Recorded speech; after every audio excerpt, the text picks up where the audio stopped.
de volta para falar sobre política, vinheta no ar, bastidores da política agora para você. Paulo Roberto. Saudações, Anchieta. Tudo em controle, amigo? O estilo Hugo Mota de dirigir a Câmara, aos poucos vai aparecendo, né? Vai se tornando de conhecimento do público.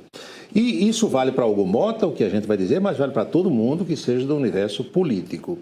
Você, durante a campanha, seja ela qual for, pedindo voto ao eleitor, pedindo voto aos pares, como foi o caso de Hugo Mota, você assume compromisso com todas as alas, com todas as bandas, mas muitas vezes depois que assume, aí você muda um pouquinho o discurso. Não é normal aqui no Brasil?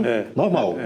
Hugo Mota tem dado entrevistas e que nessas entrevistas, nessas conversas com jornalistas, ele tem revelado o seu jeito que vai trabalhar à frente da Câmara, tocado inclusive em temas sensíveis, que muita gente da imprensa está estranhando. Ontem ele deu uma dessas entrevistas que a gente repercute aqui agora. Eu não estou aqui assinando embaixo um termo que eu só irei pautar matérias que tiverem o consenso amplo da Casa. É muito difícil você conseguir isso em todos os projetos que serão aqui votados, até porque tem aí projetos que vêm do Executivo que a oposição vai ficar contrária, mas serão projetos que serão pautados, né? Também projetos de iniciativa de parlamentares, projetos que vieram do Senado Federal. Então nós vamos sim procurar sempre construir de forma acordada a pauta, mesmo quando houver a divergência que é natural e salutar do Parlamento.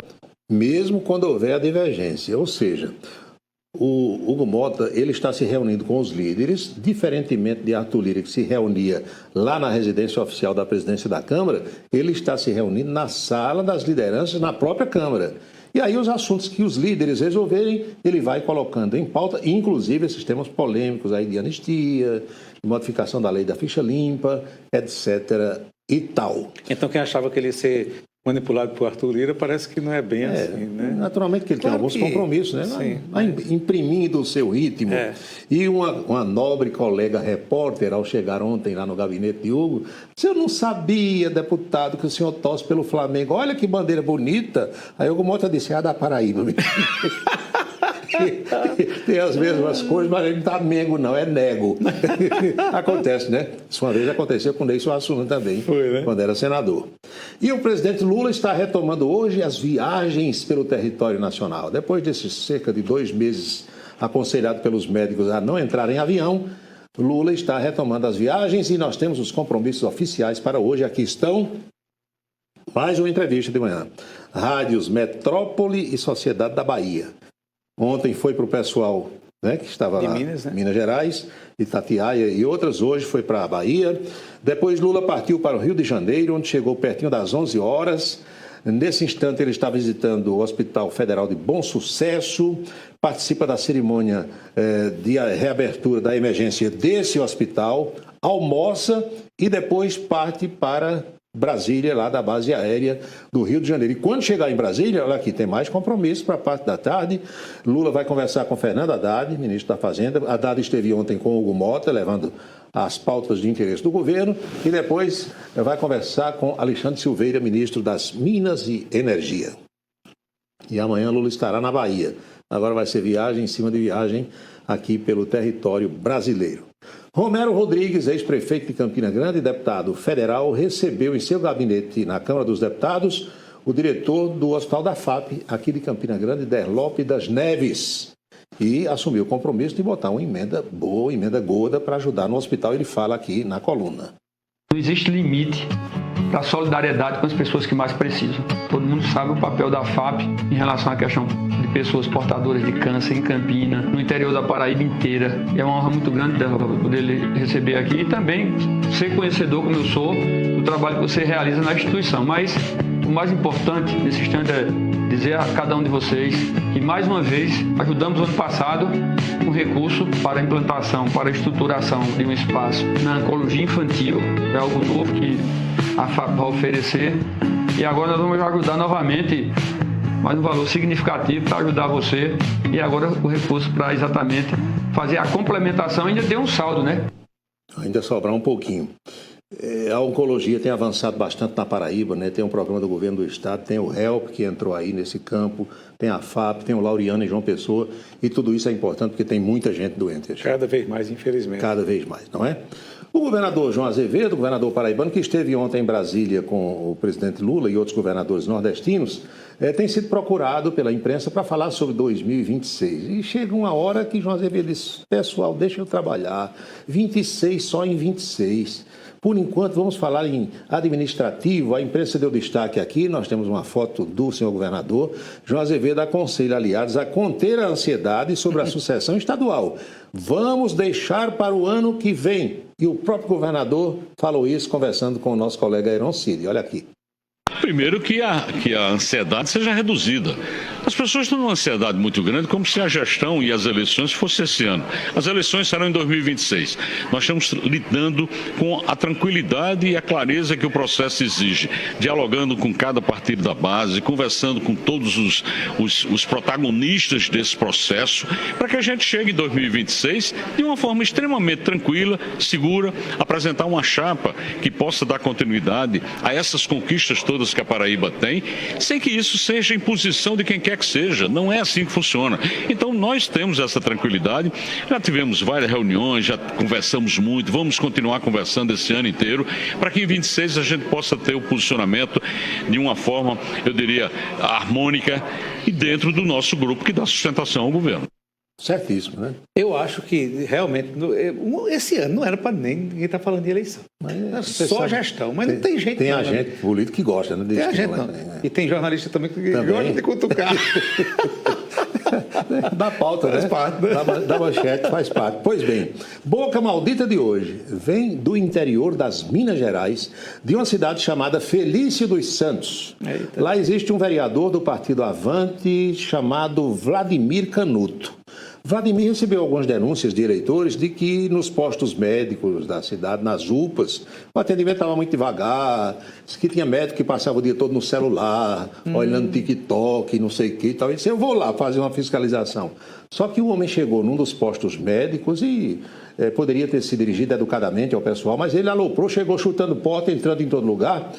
E uma das equipes estava atendendo um cidadão idoso. E por ficar assim chocada, de repente assustada com a forma como o vereador chegou, o atendimento foi prejudicado e o homem acabou morrendo. Nossa. Repercussão horrorosa. Mas aí o vereador veio às redes sociais tentar se explicar, tentar justificar e dizer com que quadro se deparou nesse posto médico da cidade de Felício dos Santos, em Minas Gerais, nossa boca maldita de hoje. Porta, sabe a cena que eu me deparei com ela? O médico sentado na cadeira dele, com o celular na mão, mexendo no celular. É isso aí. Foi essa a cena que eu tive. Aí eu falei, doutor, a menina falou que o senhor está atendendo uma emergência. O senhor está atendendo online? Tem uma emergência online, é isso? Aí eu falei assim, não, entra aí que eu te explico. Não, eu não quero que o senhor me explique, eu quero que o senhor atenda a fila. Tem gente chorando de dor lá fora, doutor, e o senhor está aqui mexendo no celular? E nisso eu já fui virando as costas e falei com a menina, você falou que tinha 2 médicos, eu quero ver onde está outro médico. Assim como eu encontrei essa cena nessa sala, eu tinha que ver o que o outro médico estava fazendo. Mas quando chegou lá, chegou dando grito, a médica se assustou, as assistentes também, as enfermeiras, o atendimento foi prejudicado e o homem acabou indo a óbito. Infelizmente. Que coisa, né, rapaz? Nossa boca maldita de hoje, Anchieta. Que coisa. Tá bom, Paulo. Amanhã tem mais, né? Amanhã tem. É isso aí. Obrigado, Paulo. Bem, vamos a Brasília. Outras notícias direto de Brasília com Napoleão de Castro. Cumprimentos, Anchieta. A você, Paulo Roberto, a nossa equipe. Muito boa tarde ao nosso telespectador nesta quinta-feira, voltando de Brasília. Ontem, aqui na capital federal, tivemos a solenidade que levou o governador Rafael Fonteles, do Piauí, ao comando do Consórcio Nordeste para este ano de 2025. Uma solenidade no auditório do 15º andar do Banco do Brasil, aqui na capital brasileira, que teve muitas autoridades. 4 ministros de estados, governadores, muitos parlamentares da Câmara e também do Senado da República. E à tarde eles foram recebidos, às 17 horas, pelo presidente Luiz Inácio Lula da Silva. A reportagem do Em Dia conversou com o senador Efraim Filho, União Brasil do nosso estado. Ele falou desse novo momento no Congresso, Alcolumbre no Senado, Hugo Mota na Câmara, os 2 presidindo as casas e a expectativa de trabalhos a partir de agora. Olha, Napoleão, um cenário do Senado e que se repete na Câmara, né? Também uma votação praticamente à unanimidade, tanto Davi quanto o Hugo conseguiram furar essa bolha da polarização. Isso é muito bom, né? Retomando o diálogo, retomando o consenso. Conseguiram ter apoio dos dois lados, de governo e de oposição, do PT e do PL, de Lula e de Bolsonaro, mostrando que há caminhos de construir uma agenda própria do Brasil, uma agenda que seja boa para o país, que conte com a construção de todos e, claro, nas eleições você estabelece as diferenças. Então, eu acho que fica esse recado, né, das votações extraordinárias que Davi, como o próprio Hugo, acredito que terá também na Câmara dos Deputados. Eu fico muito feliz e orgulhoso, né, de ver a Paraíba assumindo esse protagonismo no cenário nacional através da figura do meu amigo Hugo Mota. Efraim destacou também o ano de 2025, um calendário cheio, sem eleições, o que ele espera em nível de atividade parlamentar. Acho que é um ano de travessia, né? Um ano que tem que se pensar em governabilidade, as agendas que são importantes para o Brasil e não apenas para os governos. Então a agenda econômica continua na vitrine, gerar emprego, gerar renda, oportunidades, segunda fase de reforma tributária, a agenda da segurança pública, eu acredito que vem também com um protagonismo muito forte. A violência está nas pequenas, médias, grandes cidades. Família brasileira tem medo das ruas, né? Então é preciso agir com muito rigor, com mais força, proteger as famílias. Então acho que a agenda econômica e a agenda de segurança pública vão continuar aí na vitrine, na retomada dos trabalhos. Para fechar, uma informação importante, uma decisão do presidente Hugo Mota da Câmara Federal paraibano, a partir de terça-feira, as sessões para o deputado marcar presença têm que ser de forma presencial no plenário Ulisses Guimarães. Antes, né, por conta inclusive logo após a pandemia, foi criado o sistema remoto do Infoleg, onde o deputado podia marcar presença e votar pelo celular ou por computador.